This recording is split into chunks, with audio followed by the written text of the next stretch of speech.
తెలంగాణలోని ఆ నియోజకవర్గ కాంగ్రెస్లో వర్గపోరు భగ్గుమంటోంది. రాష్ట్ర ఆవిర్భావం తర్వాత జరిగిన 3 ఎన్నికల్లో ఓడిపోయిన నేతలు గుణపాఠం నేర్చుకోలేదు. తమ పంతమే నెగ్గాలని ఎవరికి వారు ప్రయత్నిస్తున్నారు.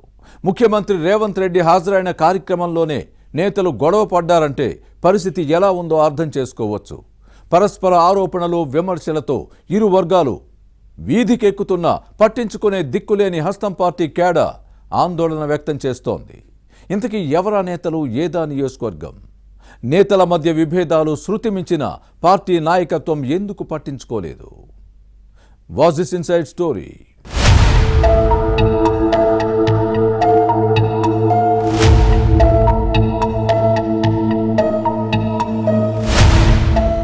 కాంగ్రెస్ లో అంతర్గత ప్రజాస్వామ్యం ఎక్కువ. పార్టీ అధిష్టానమే ఈ విషయంలో ఏకీభవిస్తోంది. ఏ సమావేశంలో అయినా నేతలు వెనక ముందు ఆలోచించకుండా తమ అభిప్రాయాలను బహిరంగంగానే ప్రకటిస్తుంటారు. ఓపెన్ గానే ఆరోపణలు, ప్రత్యారోపణలు చేసుకుంటారు. వారి పరిణామాలు, పర్యవసానాలు ఎలా ఉంటాయన్న అంశాన్ని పక్కన పెట్టి తమ మనసులోని అక్కసును బెళ్లకక్కుతూ ఉంటారు. వర్గపోరు, కయ్యాలు కామన్. సిద్దిపేట జిల్లా గజ్వేల్ హస్తం పార్టీలో ప్రస్తుతం ఇలాంటి పరిస్థితే ఉంది.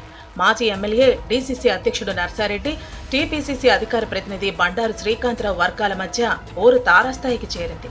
ఆధిపత్య పోరులో కార్యకర్తలు నలిగిపోతున్నారు.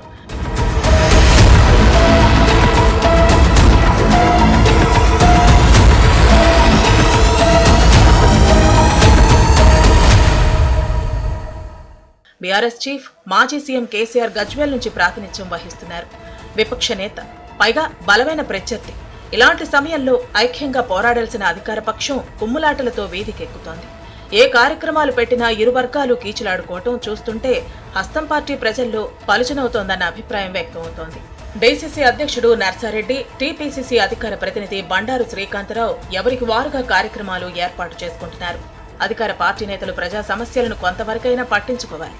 కానీ వాటిని గాలి కొదిలేసి గొడవలతో ఘర్షణలకు దిగటం టీపీసీసీకి తలనొప్పిగా మారింది. స్థానిక సంస్థల ఎన్నికలు సమీపిస్తున్న సమయంలో కలిసికట్టుగా పనిచేస్తూ సత్తా చాటాల్సిన నేతలు విభేదాలతో వీధికెక్కుతూ విపక్షం బలపడేలా వ్యవహరిస్తున్నారని సొంత పార్టీ కార్యకర్తలే విమర్శిస్తున్నారు.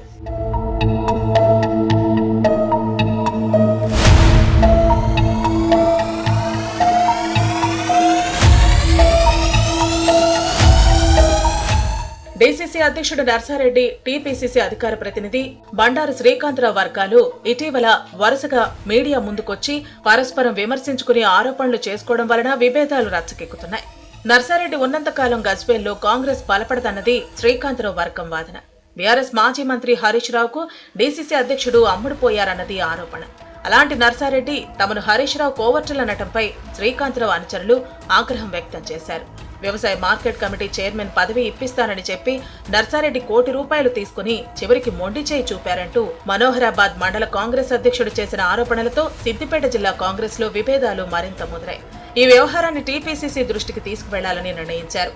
గజ్వేల్లో కాంగ్రెస్ మనుగడ సాగించాలి అంటే నర్సారెడ్డిని పార్టీకి దూరంగా పెట్టాలన్న డిమాండ్ వస్తోంది. పార్టీ కోసం కష్టపడిన వారిని పక్కన పెట్టి డబ్బులిచ్చిన వారికి డీసీసీలో స్థానం కల్పించారన్న ఆరోపణలు రచ్చకు కారణమయ్యాయి.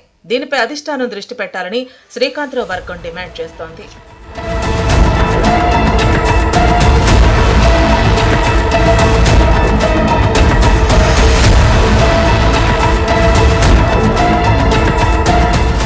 మరోవైపు నర్సారెడ్డి వర్గం కూడా శ్రీకాంతరావు గ్రూపును టార్గెట్ చేసింది. పదవులు రాలేదనే అక్కసుతోనే ఆరోపణలు చేసిందన్న వాదాన్ని వినిపించారు. నర్సారెడ్డి ద్వారా పదవులు పొంది నేతలుగా చలామణి అవుతున్న వారు పద్ధతి మార్చుకోకపోతే తగిన గుణపాఠం నేర్పుతామని వార్నింగ్ ఇచ్చారు.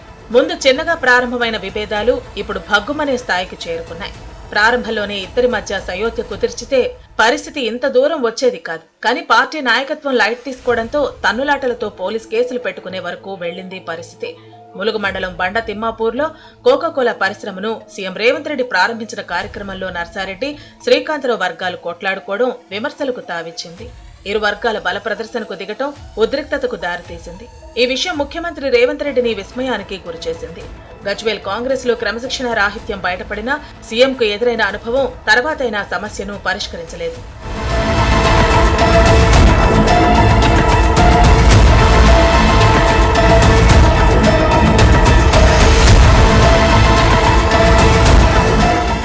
పోరు నష్టం పొందు లాభం అన్న వాస్తవాన్ని హస్తం పార్టీ నేతలు మర్చిపోయారు.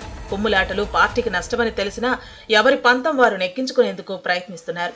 తెలంగాణ కాంగ్రెస్ ఇన్ఛార్జిగా బాధ్యతలు చేపట్టిన మీనాక్షి నటరాజన్ పార్టీలో గ్రూపులను సహించబోనని వార్నింగ్ ఇచ్చారు. మరి చీటికి మాటికి విభేదాలతో రచ్చకెక్కుతున్న గజ్వేల్లో పార్టీ పరిస్థితిని ఎలా సెట్ చేస్తారో చూడాలి.